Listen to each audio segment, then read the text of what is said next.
Hello, welcome to my channel Codewall academy. आज के video में मैं डिस्कस करने वाली हूँ क्लास, मेथड, कंस्ट्रक्टर्स के बारे में। ठीक है।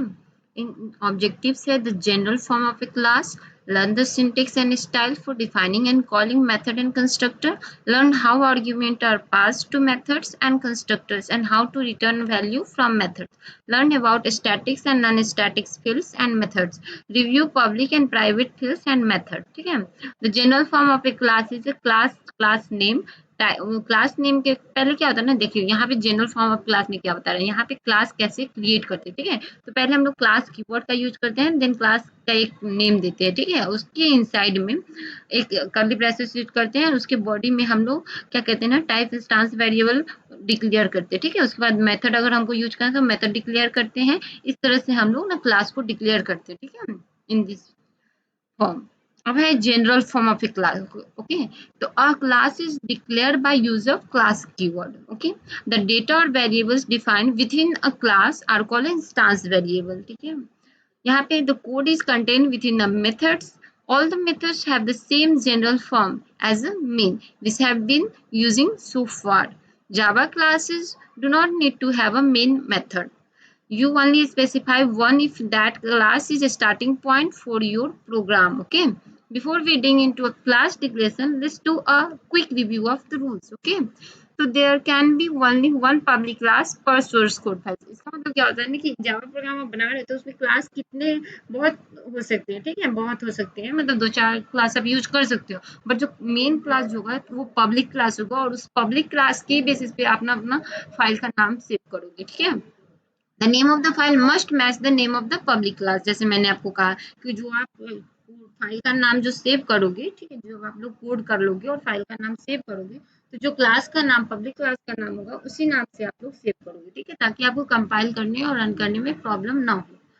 If the class is the part of package, the package statement must be the first line in the source code file। इसका मतलब क्या होता है ना, अगर class if the class is a part of package, अगर क्लास में जो part of package होगा तो package statement जो होगा वो पहले लाइन में होगा source code file में। Okay. And if there are import statements, अगर import statement भी आप यूज कर रहे हैं, they must go between the package statement and the class declaration। तब वो हम लोग package statement और class declaration के बीच में उसको यूज करने वाले हैं। ठीक है।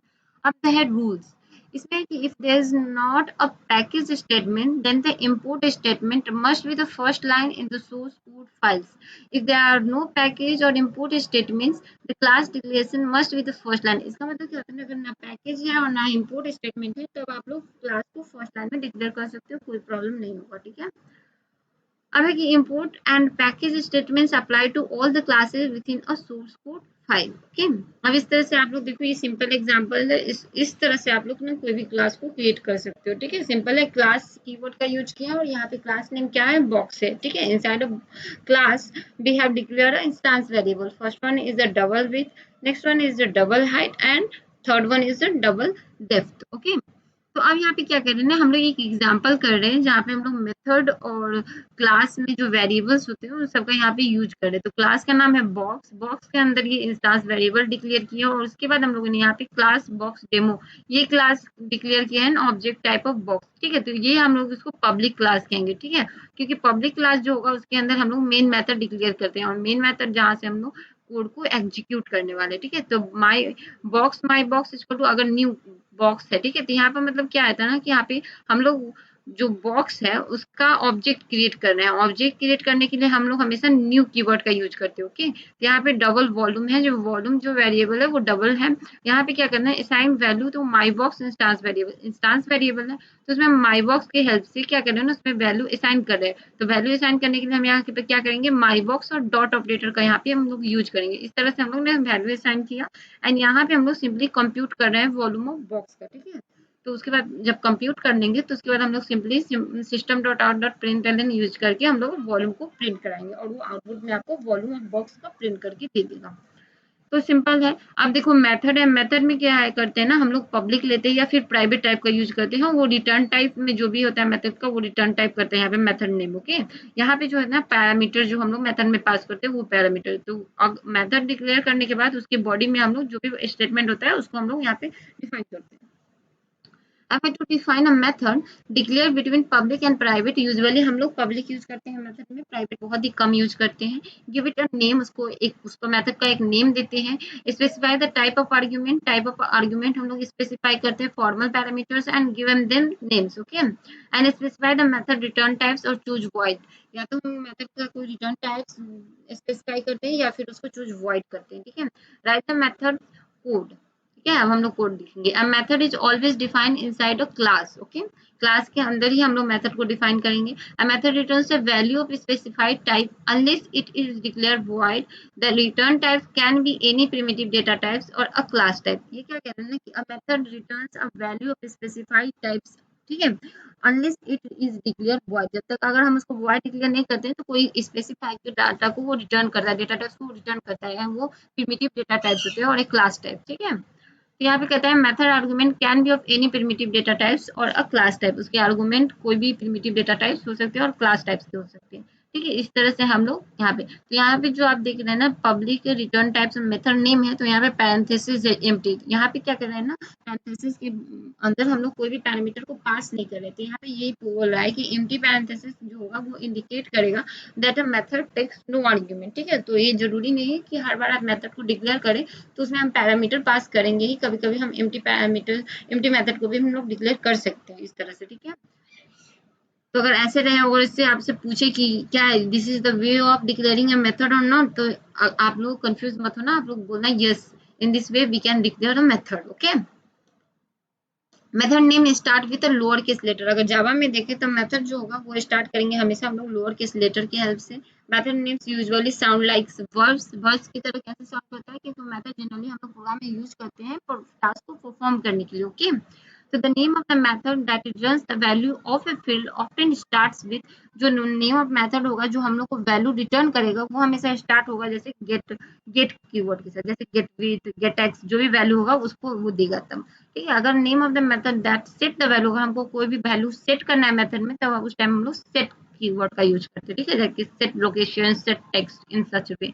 अब देखो यहाँ पे मेथड दो तरह के होते हैं बेसिकली, ठीक है। We have already seen in C and C++.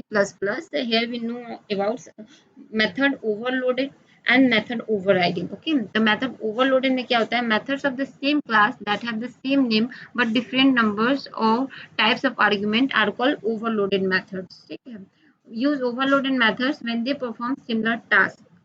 And the compiler tests overloaded method as a completely different methods. The compiler knows which one to call based on the numbers and the types of the arguments.